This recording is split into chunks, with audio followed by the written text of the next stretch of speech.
दोस्तों, मीडिया लगातार बिहार में एनडीए की जीत के दावे कर रहा है, लेकिन सवाल उठता है कि क्या ये दावे सच पर आधारित हैं? बिहार में कई जगहों पर स्ट्रांग रूम के सीसीटीवी बंद रहने की खबरें आई हैं। बिजली थी लेकिन कैमरे नहीं चल रहे थे और हर बार जैसे ही कैमरे बंद होते थे उसी समय कुछ अवैध गतिविधियों की आवाजाही शुरू हो जाती थी। क्या यही वजह है कि मीडिया एनडीए की जीत का गुणगान कर रहा है? क्या चुनाव निष्पक्ष तरीके से हो रहा है? गड़बड़ी की डर की वजह से मीडिया सिर्फ सत्ता पक्ष के पक्ष में रिपोर्टिंग कर रहा है। तेजस्वी यादव ने भी इस पर चिंता जाहिर की है और एग्जिट पोल पर सवाल उठाते हुए कहा है कि मीडिया वही आंकड़े दिखा रहा है जो पीएमओ यानी प्राइम मिनिस्टर ऑफिस और अमित शाह के निर्देशों के अनुसार तय किए गए हैं। उन्होंने कहा कि जनता का असली मूड और निर्णय इन आंकड़ों में झलक नहीं रहा। सवाल ये भी है कि क्या जनता की असली आवाज दबाई जा रही है और क्या मीडिया और सत्ता जानबूझकर भ्रम पैदा कर रहा है? दरअसल लगातार बिहार से ऐसी वीडियो सामने आ रही है जिसमें साफ दिखाई दे रहा है कि कैसे ईवीएम स्ट्रांग रूम के सीसीटीवी बंद पड़े हैं। घंटों तक कैमरे बंद पड़े रहे और किसी को पता ही नहीं कि ईवीएम पर कौन वोट डाल रहा है, किसने वोट किया, क्योंकि दस्तावेज ही मिटाने की कोशिश की गई सीसीटीवी बंद करके। और इन्हीं सब वीडियो के साथ ही लगातार एग्जिट पोल में गोदी मीडिया पर एनडीए की जीत को दिखाया जा रहा है बिहार में, जिसको लेकर अब विपक्ष के नेता तेजस्वी यादव ने बिहार विधानसभा चुनाव के दौरान हुए मतदान के बाद सभी एग्जिट पोल को फर्जी करार देते हुए साफ कहा है कि 18 नवंबर को महागठबंधन की सरकार शपथ लेगी। उनका कहना है कि राज्य कलम का राज कायम होगा और जनता की जीत सुनिश्चित होगी। तेजस्वी ने जोर देकर कहा कि नौकरी और रोजगार के बड़े अवसर बढ़ेंगे और जनता बदलाव के लिए पूरी तरह तैयार है। उन्होंने ये भी चेतावनी दी कि अगर मतगणना के दौरान कोई गड़बड़ी करने की कोशिश की गई तो जनता मुंहतोड़ जवाब देने के लिए तैयार है। तो क्या इस बार बिहार की जनता फिर से लोकतंत्र की शक्ति दिखाएगी और सही परिणाम सुनिश्चित करेगी? दोस्तों, तेजस्वी यादव ने पत्रकारों से बातचीत में यहां तक कह दिया कि पीएमओ से जो तय होकर आता है, जो अमित शाह अपनी कलम से लिखकर देते हैं, वही बेचारे मीडिया वाले एग्जिट पोल में दिखाते हैं। और लोकसभा चुनाव के अलावा पश्चिम बंगाल, झारखंड के विधानसभा चुनाव में भी ऐसे ही फर्जी एग्जिट पोल किए गए थे जो चुनाव परिणाम के बाद गलत साबित हुए। तेजस्वी ने पूरे राज्य में 2020 के विधानसभा चुनाव की तुलना में 72 लाख अधिक वोट पड़ने का जिक्र किया। इसका मतलब है कि हर विधानसभा क्षेत्र में औसतन 32,000 लोग ज्यादा मतदान कर चुके हैं।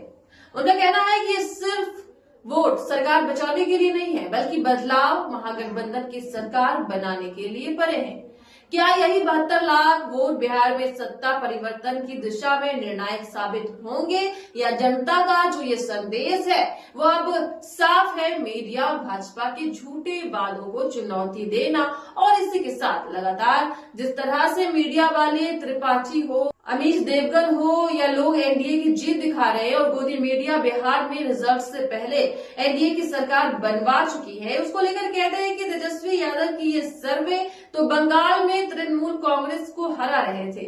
2024 में कुछ मीडिया राष्ट्रीय जनतांत्रिक गठबंधन को लोकसभा में 400 सीट के पार करा रहे थे। नतीजा आपने देखा। उन्होंने आरोप लगाया कि एग्जिट पोल के चक्कर में लोगों ने यहां तक कि बड़े अभिनेता धर्मेंद्र को भी मार दिया। इन मीडिया वालों ने उन्होंने कहा कि ऐसी पत्रकारिता पहले कभी नहीं देखी। ये लोग अपनी टीआरपी के लिए कुछ भी कर सकते। लेकिन बिहार से ईवीएम स्ट्रांग रूम के कैमरे घंटों तक बंद रहने की वीडियो भी सामने आ रही थी। साथ ही बिजली तो थी लेकिन सीसीटीवी काम नहीं कर रहे थे। हर बार जैसे ही कैमरे बंद होते उसी समय अवैध गाड़ियों की आवाजाही शुरू हो जाती।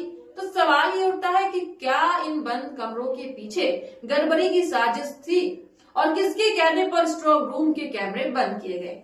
क्या चुनाव आयोग इस पर ध्यान देगा या बस बीजेपी की आवाज को महत्व देगा? दोस्तों, बिहार में कई जगह पर शिकायत आई कि सीसीटीवी कैमरे बंद कर दिए गए। तो अगर कैमरे बंद थे तो क्या यही वजह है कि मीडिया एनडीए को जीतते हुए दिखा रही है? क्या यही गड़बड़ी का खेल है जिसे मीडिया और भाजपा मिलकर जनता से छिपा रही है? और जिस तरह से वीडियो सामने आ रहे हैं उसको लेकर राष्ट्रीय जनता दल के आधिकारिक ट्विटर हैंडल से भी कहा गया था कि नालंदा जिले में ईवीएम के कैमरे आधे घंटे तक बंद रहे, भारी हंगामा हुआ। तब जाके चालू हुआ कैमरा। हर बार कैमरे बंद होने के पहले उस क्षेत्र में अवैध गाड़ियों की आवाजाही शुरू हो जाती है। हर बार फालतू बहाने बनाए जाते हैं। इलेक्शन कमीशन ऑफ इंडिया अपनी विश्वसनीयता और जनादेश के साथ खिलवाड़ ना करे। चुनाव आयोग पूरी तरह सोता रहता है और ज्ञानेश कुमार इन सब बातों से उनको कोई फर्क नहीं पड़ता। दोस्तों, बिहार में कई जगहों से शिकायत आई कि स्ट्रांग रूम के सीसीटीवी कैमरे बंद कर दिए गए थे, लेकिन किसी ने इसकी जांच नहीं की। सवाल यह है कि आखिर कैमरे क्यों बंद किए गए और क्या इसी वजह से गड़बड़ी की कोशिश हुई। चुनाव आयोग से कुछ भी कहना बेकार है, क्योंकि उनके कान तक सिर्फ बीजेपी की आवाज पहुंचती है, जनता की नहीं। विपक्ष के आरोपों की भी कोई जांच नहीं हो रही, तो ऐसे में ये साफ है कि चुनाव की निष्पक्षता और पारदर्शिता पर बड़े सवाल खड़े हो रहे हैं। और जिस तरह से एग्जिट पोल सामने आ रहे हैं, वो और ज्यादा सवाल खड़े कर रहे हैं। लेकिन तेजस्वी यादव ने इन सब एग्जिट पोल को नकार दिया है। तो क्या दोस्तों, आपको क्या लगता है इस वीडियो को लेकर? हमें अपनी राय जरूर दें। तब तक के लिए देखते रहें कैनी न्यूज, जहां आपकी हर आवाज बनेगी देश की आवाज।